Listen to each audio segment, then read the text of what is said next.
Welcome. तो आइए एक नई प्रॉब्लम के साथ शुरुआत करते हैं।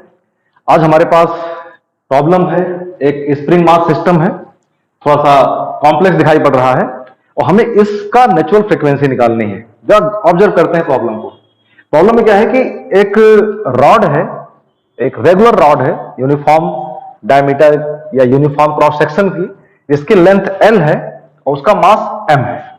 ठीक है, हमारे पास एक स्प्रिंग भी है, उसका स्प्रिंग कांस्टेंट K है।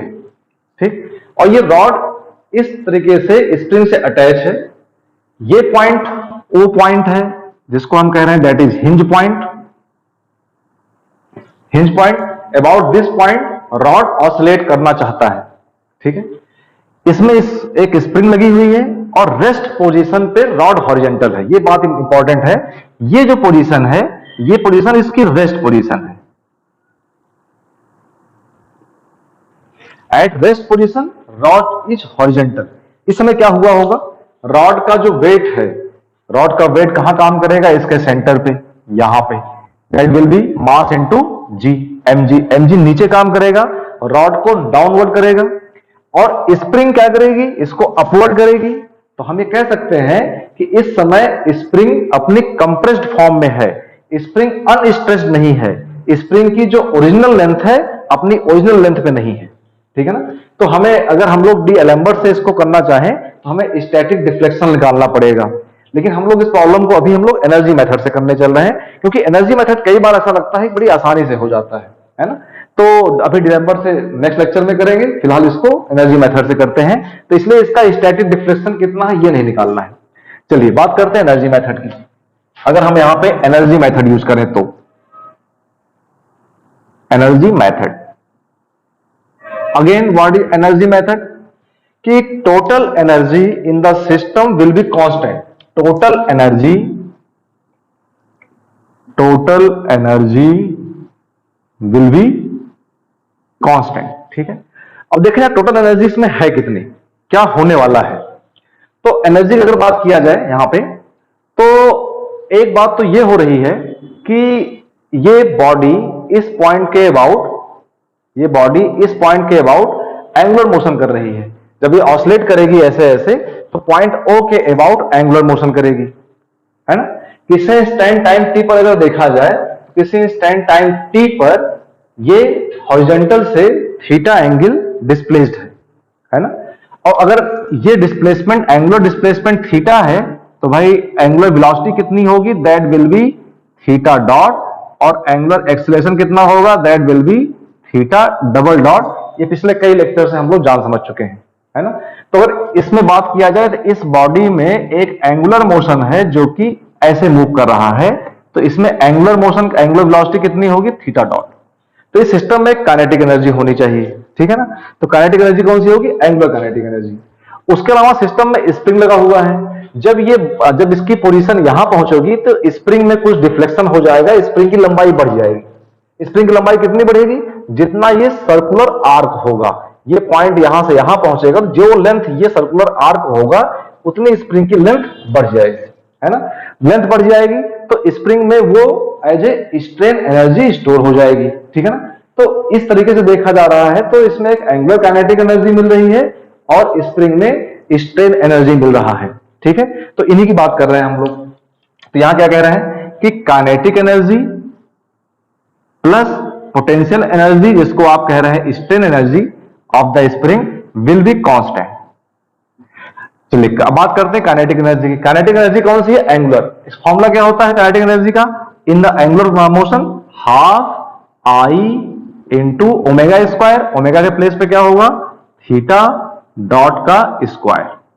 क्लियर है। अच्छा, आई क्या है, I is the mass movement of inertia about hinge point.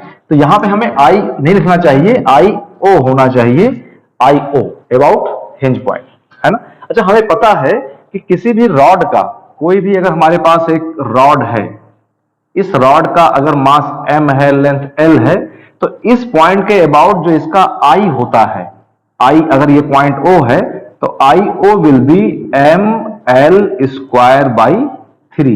ये हमें मालूम है पहले से। ठीक है, इसका हम आगे यूज करने वाले हैं, इसलिए लिख दिया मैंने। ठीक है ना। तो IO की वैल्यू यूज करेंगे ml²/3। मैं नेक्स्ट बात करते हैं पोटेंशियल एनर्जी की।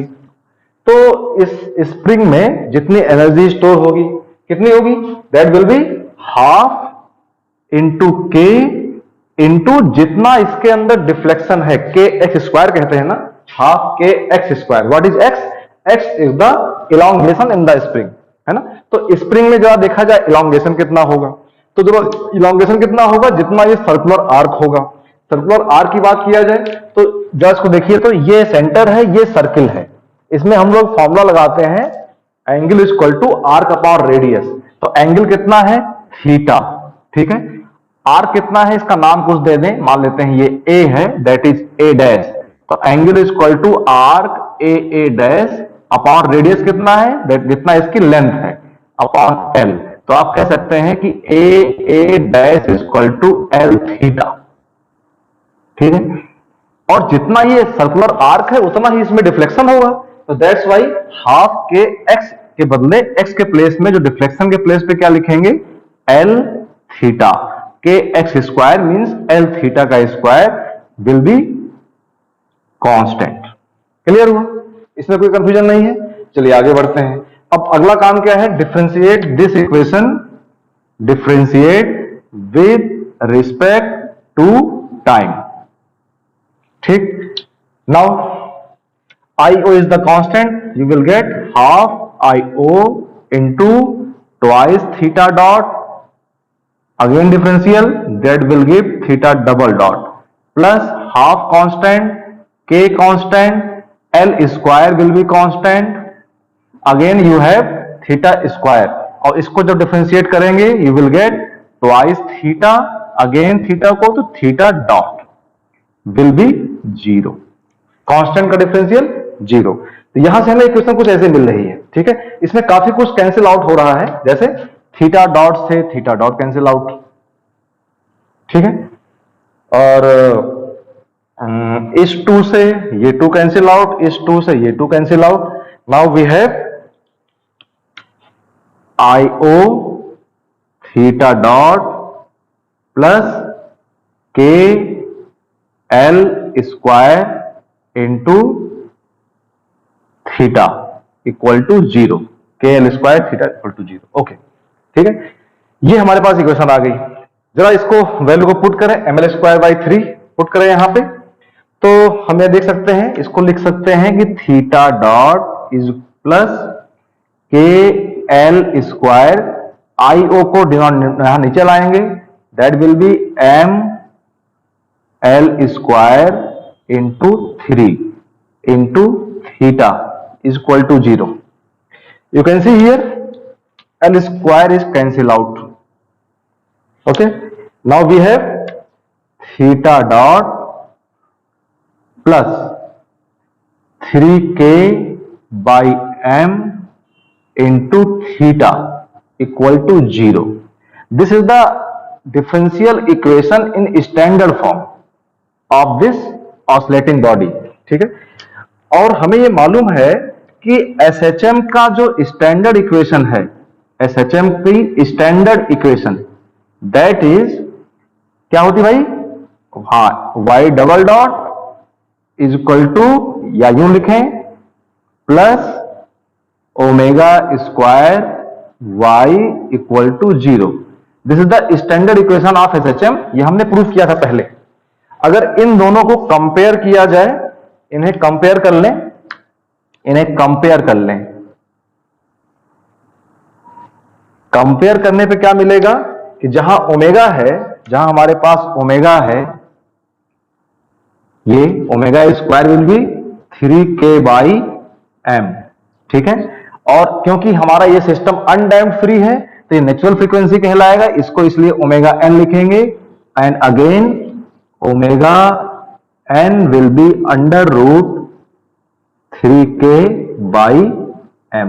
This is the formula of natural frequency for this system. Okay, I think it is very easy और कुछ प्रॉब्लम नहीं आएगी। तो एनर्जी मेथड से कई बार हम देखते हैं कि आपकी प्रॉब्लम बड़ी आसान होती है। नेक्स्ट लेक्चर में मिलेंगे और इसी प्रॉब्लम को डी एलेम्बर्ट से करेंगे, तो उस समय हमें इसका स्टैटिक डिफ्लेक्शन निकालना पड़ेगा, है ना, वो देखेंगे, करेंगे। Thank you so much.